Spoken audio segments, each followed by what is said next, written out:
Hello বন্ধুরা, সকলকে স্বাগতম জানাই স্টাডি ফর টপ চ্যানেলে। তো আজকের এই ভিডিওটা তোমাদের জন্য খুব খুব ইম্পর্টেন্ট হতে চলেছে, কারণ আজকের এই ভিডিওতে অনেকগুলি আপডেট রয়েছে। প্রথমটা হচ্ছে যে 10 তারিখ একটা সরকারি চাকরির বিভিন্ন পোস্টের মধ্যে যে নিয়োগ হয়েছিল সেই ফাইনাল মেরিট লিস্ট বেরিয়েছিল। তার 10 তারিখ, আগামী 10 তারিখ তোমাদের অফার লেটার দেওয়া হবে। তো কিসের অফার লেটার এখন আমরা দেখবো, প্রথমে এটা দেখে নিই। তার আগে একটা ছোট্ট রিকোয়েস্ট, যদি আমাদের চ্যানেলে নতুন হয়ে থাকো তো আমাদের চ্যানেলকে অবশ্যই সাবস্ক্রাইব করে রাখবে। তো দেখো, এই নোটিশটা এসেছে ত্রিপুরা কোঅপারেটিভ ব্যাংক থেকে। কোঅপারেটিভ ব্যাংকের অফিসিয়াল ওয়েবসাইটে এটা আপলোড হয়ে গেছে। এটা হচ্ছে সেই নোটিফিকেশন যে ক্লার্ক কাম কেশিয়ার, তারপর এমটিএস এর রিক্রুটমেন্ট হয়েছিল, ফাইনাল মেরিট লিস্ট বেরিয়েছিল। তো সেই যারা সিলেক্টেড হয়েছে তাদের অফার লেটার দেওয়া হবে আগামী 10 তারিখ। তো এখানে বলা হয়েছে, the bank has decided that the distribution program of offer letter will be held on 10/4/2025 at ভেন্যুটা ভালো করে দেখে রাখো, সুকান্ত একাডেমি অডিটোরিয়ামে হবে। সুকান্ত একাডেমির অডিটোরিয়ামে হবে, Agartala, in presence of honourable chief minister and in presence of honourable cooperation minister. তো আমাদের মাননীয় মুখ্যমন্ত্রী থাকবেন সেই অনুষ্ঠানে, ওনার হাতেই তোমরা অফার লেটার পাবে। ভেন্যুটা আবার মনে রাখবে, সুকান্ত একাডেমি অডিটোরিয়াম। সুকান্ত একাডেমির অডিটোরিয়ামে দেওয়া হবে তোমাদের অফার লেটার। সেখানে উপস্থিত থাকবেন আমাদের রাজ্যের মাননীয় মুখ্যমন্ত্রী ডক্টর মানিক সাহা, উনিও থাকবেন, ওনার হাতেই তোমরা অফার লেটার পাবে। তো এখানে আরও বলা হয়েছে, accordingly offer of appointments of the selected candidates for the post of account manager 50 post, তারপর রয়েছে ক্লার্ক কাম কেশিয়ার, তারপর রয়েছে MTS means multitasking staff, will be distributed on 10/4/2025 Sukanta academy auditorium, Agartala. তো অবশ্যই সেখানে উপস্থিত থাকবে। আর তোমাদের কি কি ডকুমেন্টস নিয়ে যেতে হবে সেটাও এখানে ক্লিয়ারলি মেনশন করা আছে, এটা দেখে নাও। তো দেখো, এখানে বলা হয়েছে, all selected candidates are requested to remain present in the scheduled program along with copy of admit card. মানে তোমরা যে পরীক্ষার অ্যাডমিট কার্ডটা, সেই অ্যাডমিট কার্ডটা নিয়ে যেতে হবে। আর তারপর আরেকটা লাগবে কি, photo identity card. Photo identity card মানে গভর্নমেন্ট ইস্যুড যে কোনো একটা ফটো আইডেন্টিটি কার্ড নিয়ে যেতে হবে। মানে ড্রাইভিং লাইসেন্স হলে ড্রাইভিং লাইসেন্স, ভোটার কার্ড থাকলে ভোটার কার্ড, প্যান কার্ড থাকলে প্যান কার্ড, যে কোনো গভর্নমেন্ট ইস্যুড ফটো আইডেন্টিটি থাকতে হবে। অথবা আধার কার্ড নিলেও হবে। এই তিনটার মধ্যে যে কোনো একটা নিয়ে যেতে হবে। আর লাগবে কি, তোমাদের অ্যাডমিট কার্ড। তো এটা হচ্ছে সেই অফিসিয়াল নোটিফিকেশনটা, যেটা ত্রিপুরা কোঅপারেটিভ ব্যাংকের অফিসিয়াল ওয়েবসাইটে আপলোড হয়ে গেছে, তোমরা চাইলে চেক আউট করতে পারো। তো মেনি মেনি কংগ্রাচুলেশনস তোমরা যারা অফার লেটার পাবে আগামী 10 তারিখ। আমাদের রাজ্যের মাননীয় মুখ্যমন্ত্রী ডক্টর মানিক সাহার হাতে তোমাদেরকে অফার লেটার দেওয়া হবে, উনি থাকবেন সেই সেরিমনিতে, অফার লেটার ডিস্ট্রিবিউশন সেরিমনিতে। যেরকমভাবে জিআরবিটি গ্রুপ ডি দেওয়া হয়েছিল ওনার হাতে, ঠিক সেরকমভাবে ওনার হাতেই তোমাদেরকে দেওয়া হবে অফার লেটার। তো আবারও বলছি, অনেক অনেক কংগ্রাচুলেশনস যারা যারা সিলেক্ট হয়েছ। অবশ্যই উপস্থিত থাকবে নির্ধারিত সময়ে, এবং একটা ফটো আইডেন্টিটি কার্ড নিয়ে যাবে, আর তোমাদের অ্যাডমিট কার্ডটা অবশ্যই নিয়ে যাবে। অফার লেটার কালেক্ট করার জন্য এগুলি লাগবে। তো দেখো, ধীরে ধীরে ত্রিপুরার সকল যে পেন্ডিং রিক্রুটমেন্ট প্রসেসগুলি সেগুলি কমপ্লিট হয়ে যাচ্ছে। যেদিন থেকে বাজেট অধিবেশন পেশ হয়েছিল তারপর থেকেই খুব ফাস্ট কাজ হচ্ছে পেন্ডিং রিক্রুটমেন্টগুলি নিয়ে। তার মধ্যে সবথেকে বড় একটা কমপ্লিট করা হয়েছে পুলিশ কনস্টেবলের।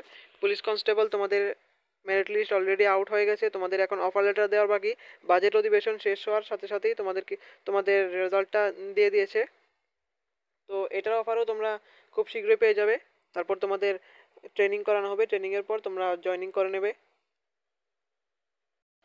তো এই প্রসেসটা এখনও ফুলি কমপ্লিট হয়নি। Tripura police constable just merit list দিয়েছে, তারপর তোমাদের আরও জয়েনিং বাকি। তোমাদের জয়েনিংটা শেষ হলেই হয়তো বা কয়েকদিনের মধ্যেই একটা এসে যাবে 916টা পুলিশ কনস্টেবল নতুন করে এসে যাবে। তারপর আসবে 218টা এসআই এর পোস্ট, এগুলির জন্য প্রিপারেশন নিতে থাকো।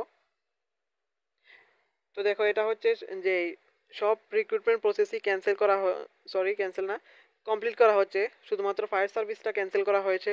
কিন্তু যে এই দুইটা রিক্রুটমেন্ট, একটা হচ্ছে জেল পুলিশ আর একটা হচ্ছে স্পেশাল এক্সিকিউটিভ, এই দুইটা এখনও পর্যন্ত কমপ্লিট হয়নি। জেল পুলিশ তো দূরের কথা, এখন স্পেশাল এক্সিকিউটিভ এটার রেজাল্ট রেডি হয়ে আছে কিন্তু রেজাল্ট দিচ্ছে না।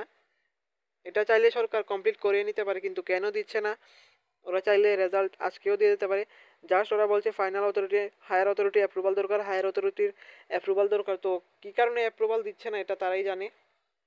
আর জেল পুলিশ অনেক দিন ধরে 2 বছর হয়ে যাচ্ছে, 3 বছর রানিং চলছে, এটা কমপ্লিট হয়নি। কিছুদিন পরপরই দেওয়া হচ্ছে, ডেপুটেশন দেওয়া হচ্ছে। গতকালকেও ডেপুটেশন দেওয়া হয়েছিল, তাদের পুলিশের হেডকোয়ার্টারে ডেপুটেশন দেওয়া হয়েছিল।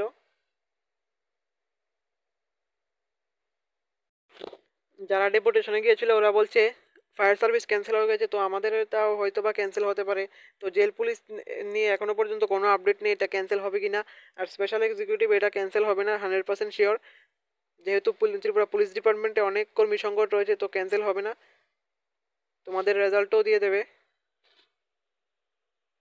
তো এখন একটা ভিডিও দেখো, কালকে যে ডেপুটেশন দেওয়া হয়েছিল সেখানে কি বলা হয়েছিল। জেল ওয়ার্ডের ক্যান্ডিডেট 249 পোস্ট আমরা আজকে যে ডেপুটেশন দিতাম, গত 1 বছর ধরে আমরা ডেপুটেশন দিতেছি, বাট আমরা কোনো ফিজিক্যাল লিস্ট প্লাস আমরা এক্সামের কোনো ডেট কিছু দিছে না। আমরা বারবার খালি একটু করতেছে যে আমরা কালকা পরশুকালে দিব, তো কখনো কোনো আপডেটে কোনো কিছু আইতেছে না। তারপরে দিয়ে সেটা ওখানে আবার আইসি ডেপুটেশন দিতাম, স্যারে কি থাকো, স্যারে তো স্যার নাম্বারও দিচ্ছে, স্যারের লোক কথা কোনের লেগে, বাট স্যারে যদি ফোন করি স্যারের রাগ হয়ে থাকা, তার লেগে ডেপুটেশন দিয়ে ফিরে আমার লাগে, নাহলে কোনো অপশন নেই। আপনাদের দাবিটা কি? দাবি আমরা একটু ঢুকে আমরা ফিজিক্যাল লিস্টটা প্লাস আমরা এক্সাম ডেটটা যাতে তাড়াতাড়ি যাতে দিলাম, এক্সাম ডেট যাতে দিলাম। কারণ ফায়ার ব্রিগেডে দিয়ে ক্যান্সেল হয়ে থাকে, আমরা এটা কি করবো, আমরা এটা 2 বছর কোনো এক্সাম হইতেছে না, তাহলে আমরা কই যাবো ওখানে, আমরা বেকাররা কই যাবো। এখন অনেকের আছে বয়স শেষ হয়ে থাকে, আমারও বয়স শেষ হয়ে যাবো 5-6 মাস, তারপর তো আমি আর যেতাম না, তখন আমরা কই যাবো। ইন্টারভিউটা কত সালে দিয়েছিলেন? 2022 ডিসেম্বরের 10 তারিখ। কতজন? টোটাল এমনি কি রেডি করতে 12,000 মনে করবো ফিজিক্যাল ক্লাস হইব, বাট এমনি পোস্ট হয়েছে 249 পোস্ট। এখন পর্যন্ত কতবার আসলেন ডেপুটেশন? আমরা টোটাল প্রায় 22-23 বার এসেছি এক বছরে। কি কয় এখান থেকে? এতে কইতাছে আজকে কালকে ক্যাবিনেট থেকে কাগজ আইব, এখান থেকে কাগজ আইব, আমরা কাগজ আটকে দিচ্ছে, তারপরে দিয়ে সেটা কোনো আপডেট আইতেছে না। আশা দিতেছে সবকিছুই কইতেছে, কিন্তু কারণটা কি হতে পারে এটা তো আমরা জানি না। কিন্তু আমরা তো স্যারের বারবারই কইতেছি যে স্যার আমরা এটা লিস্ট আউট কবে হইব, তোমরা এটা শীঘ্র হইব, কাল করবো, পরশু হইব, এটা করতে করতে 1 বছর গেছে। গত 2024 জুন মাসের থেকে আমরা ডেপুটেশন দেওয়া শুরু করছি, বাট এখনো কোনো আমরা কোনো রেসপন্স আইছে না যে আমরা পরীক্ষা কবে হইব, আসলে সব আমরা লিস্ট আউট করতেছে না, তাহলে আমরা কেমনে বুঝুম। তো আমরা ডক্টর মানিক সাহেব শান্তনা ম্যাডামের কাছে এটুকু অনুরোধ যে আমরা এটা যাতে একটু তাড়াতাড়ি করে লাগে, কারণ আমরা 3 বছর পার করে গেছে, 2022 রিপোর্ট হয়েছিল, অন্য কোনো এক্সামের কোনো ডেট কোনো কিছু আইছে না। তো তোমরা হয়তো বা দেখে গেছো এই ভিডিওটা, ওরা কি বলেছিল, খুব শীঘ্রই যাতে তাদের প্রসেসটা করিয়ে নেওয়া হয়, মাননীয় মুখ্যমন্ত্রীর কাছে ওরা আবেদন জানিয়েছে খুব শীঘ্রই যাতে তাদের এই প্রসেসটা কমপ্লিট করিয়ে নেওয়া হয়। সবাই ওভারেজ হয়ে যাচ্ছে, যারা জেল পুলিশে দিয়েছিল অনেকেরই ওভারেজ হয়ে গেছে। ওভারেজ হয়ে গেলে তো তারপর আর এটার মধ্যে এক্সামও দিতে পারবে না। এখন সবার প্রবলেমটাই হচ্ছে যে বয়স বেড়ে যাচ্ছে, ওভারেজ হয়ে যাচ্ছে। ওভারেজ হয়ে গেলে তো তারা অন্য কিছুর জন্য অ্যাপ্লাই করতে পারবে না। সব কিছুরই একটা নির্দিষ্ট বয়স থাকে, সময়সীমা থাকে, ওই বয়সটা পেরিয়ে গেলে তো ওরা আর এগুলির জন্য অ্যাপ্লাই করতে পারবে না। তো আমাদেরও একটা রিকোয়েস্ট থাকবে আমাদের মাননীয় মুখ্যমন্ত্রীর কাছে, এই প্রসেসগুলি যতগুলো পেন্ডিং রিক্রুটমেন্ট রয়েছে ত্রিপুরা পুলিশ ডিপার্টমেন্টে, আরক্ষা দপ্তরে, এগুলি যাতে খুব তাড়াতাড়ি কমপ্লিট করে নেওয়া হয়। কেননা এটা সকলের জন্যই ভালো হবে, রাজ্যের জন্যও ভালো হবে, আইন শৃঙ্খলাও ঠিকঠাক থাকবে।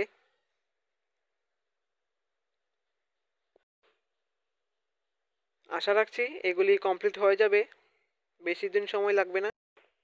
তো ভিডিওটা শেষ করার আগে আরেকটু কথা বলে নিই, আমাদের যে আজকের এই ভিডিওটা, এর আগের একটা ভিডিওর মধ্যে একজনে কমেন্ট করেছিল, তো দেখো এখানে কি লিখেছে ও, দাদা সরকার কত টাকা দেয় তোমাদের, সরকার এর কথা বলার জন্য। তো এটা একটা খুবই ভুল ধারণা যে আমরা সরকারের পক্ষে কথা বলি। আমরা সরকারের পক্ষেও না, সরকারের বিপক্ষেও না, আমাদের এটা জাস্ট এডুকেশনাল প্ল্যাটফর্ম। সকালের কাছে যে আপডেট আসে সেই আপডেটগুলি আমরা শেয়ার করে থাকি। তো এই ধরনের কমেন্ট করা একদমই উচিত না কোনো এডুকেশনাল চ্যানেলে। যেহেতু এটা তোমাদের ব্যাপার, তোমরা যা খুশি তাই লিখতে পারো কমেন্টে, কিন্তু এডুকেশনাল প্ল্যাটফর্মে আমরা কোনো পার্টিকে কি বলবো সাহায্য করি না, কোনো পার্টির তরফদারি আমরা করি না। জাস্ট আমাদের এডুকেশনাল রিলেটেড আমরা ভিডিও আপলোড করে থাকি, বিভিন্ন সরকারি চাকরির আপডেট দিয়ে থাকি, বিভিন্ন কারেন্ট অ্যাফেয়ার্সের ক্লাস করিয়ে থাকি। তো কোনো পার্টির আপডেট, কোনো পার্টি নিয়ে কথা বলা আমরা এটা বলতে চাই না, সরকারের পক্ষেও না সরকারের বিপক্ষেও না। ভালো কাজ করলে অবশ্যই ভালো কথা বলতেই হবে, শুধু আমরা না সকলেই বলবে। যদি সরকার ভালো কাজ করে থাকে তো ভালো কথা তো বলতেই হবে। যেরকমটা পুলিশ কনস্টেবলের এতদিন ধরে রিক্রুটমেন্ট পেন্ডিং ছিল, সেটা রেজাল্ট দিয়ে দিয়েছে, তো সেটার কথাও তো বলতে হবে। আবারও বলছি, আমরা সরকারের পক্ষেও না বিপক্ষেও না। আর তোমরা কী ভাববে এটা তো তোমাদের নিজেদের উপরেই ডিপেন্ড করে।